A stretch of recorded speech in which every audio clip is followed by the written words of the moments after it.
আসসালামু আলাইকুম। ফেসবুকে আপনারা কিভাবে ফলোয়ার বাড়াবেন এটা নিয়ে আপনাদের অনেক রিকোয়েস্ট আমার কাছে পড়ে রয়েছে। মানে আপনারা বারবার আমাকে প্রশ্ন করে থাকেন যে ফেসবুকে আমরা কিভাবে ফলোয়ার বাড়িয়ে নিব। তো আপনি কিভাবে আপনার ফেসবুক প্রোফাইলে ফলোয়ার বাড়িয়ে নিবেন এই টিপসটাই কিন্তু আমি আজকের ভিডিওতে আলোচনা করব।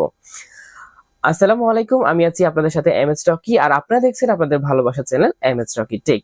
তো আমি মূল ভিডিওতে যাওয়ার আগে আপনাদেরকে রিকোয়েস্ট করব, আপনারা যদি আমার চ্যানেলটির নতুন দর্শক হয়ে থাকেন অবশ্যই চ্যানেলটি সাবস্ক্রাইব করে দিবেন। আর যদি আগে থেকে সাবস্ক্রাইব করে রাখেন thank you so much.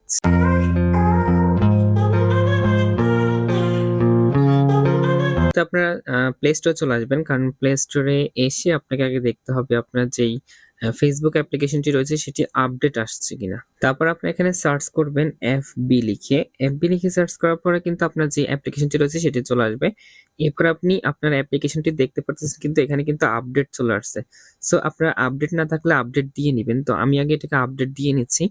Update দেওয়ার পরেই মূলত মূল সেটিংসটি করতে হবে, যেই সেটিংসটি করলে আপনার ফেসবুকের ফলোয়ার একদম মানে ধাও করে বাড়তে থাকবে। তো সেটা কিভাবে সেটাই দেখাচ্ছি। জাস্ট আপডেট হয়ে নেয়। ফেসবুক আপডেট হওয়ার পর জাস্ট আমরা এখান থেকে ওপেন করে নিব। ওপেন করার পরে আপনাদের সামনে যেই মানে হোম পেজ যেটা আসবে সেটার জন্য একটু অপেক্ষা করব। তো হোম পেজটি চলে আসছে। এখন যে কাজটি করতে হবে সেটা হচ্ছে আমরা এখান থেকে যে আমরা এখান থেকে আমাদের যে প্রোফাইল আইকনটা রয়েছে আমরা এখানে ক্লিক করব। এখানে ক্লিক করার পরে আপনারা একদম নিচে চলে যাবেন। নিচে আসলে আপনারা এখানে একটা অপশন পাবেন, সেটা হচ্ছে সেটিংস এন্ড প্রাইভেসি নামে। তো আমরা এখানে সেটিংস এন্ড প্রাইভেসিতে ক্লিক করব। এরপরে আমাদেরকে ক্লিক করতে হবে এখানে সেটিংস নামে যে অপশনটি রয়েছে আমরা এখানে ক্লিক করব। এরপর আমাদেরকে এখানে প্রোফাইল সেটিংস নামে যে অপশনটি রয়েছে আমরা এখানে ক্লিক করব।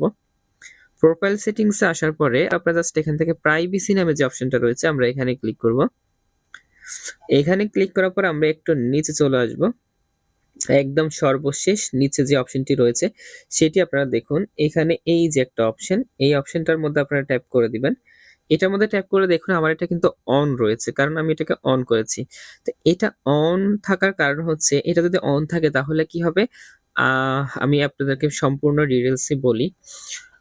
আপনাদের মধ্যে ধরুন আমরা যখন কারো প্রোফাইল ভিজিট করি, প্রোফাইল ভিজিট করার পরে তখন কিন্তু আমরা তার অনেক সময় অনেকের প্রোফাইল সেলিব্রিটি যারা আছে তাদের প্রোফাইল ভিজিট করি, অথবা আমাদের প্রয়োজনে অন্য কারো প্রোফাইল ভিজিট করি। তো ভিজিট করার সময় যখন আমরা অন্য কারো প্রোফাইলে ঢুকি, ঢোকার পরে দেখবেন ওই প্রোফাইলের নিচে আরো কয়েকটা প্রোফাইল সাজেস্ট করে, মানে আরো কয়েকটা প্রোফাইল কিন্তু ওখানে শো করে, অন্যান্য মানুষের আইডি, যেগুলো আমরা ওই প্রোফাইলে ঢোকার পরে কিন্তু এইগুলো সাজেস্ট করবে। ঠিক তেমনি আপনি যদি এটা অন করে রাখেন, যখন অন্য কেউ বা আপনি বা আপনাদের মধ্যে বন্ধুদের মধ্যে অথবা যেই হোক, যে কেউই তার প্রোফাইলটা যখন অন্য কারো প্রোফাইল যখন ভিজিট করবে, ভিজিট করার সাথে সাথে ওই প্রোফাইলের নিচে আপনার প্রোফাইলটাও কিন্তু সাজেস্ট করবে। তো এইটা অন করার মাধ্যমে মূলত সাজেস্ট গুলো করে। তখন যদি আপনার প্রোফাইলটা যদি ভালো লেগে থাকে তাহলে তখন আপনার প্রোফাইলেও কিন্তু সে ফলো দিয়ে রাখবে। তো এইভাবে ফেসবুকে ফলোয়ার বাড়ানোর এটা একটা হিডেন ট্রিক্স, এবং এই টিপসটা সম্পূর্ণ ফেসবুকের নিজস্ব সেটিংস। এটা আপনারা অন করে দিলে আপনাদের যেই মানে ফলোয়ার আপনারা বাড়াতে চান, এভাবে কিন্তু আপনারা কিছু সংখ্যক ফলোয়ার নিয়ে আসতে পারবেন।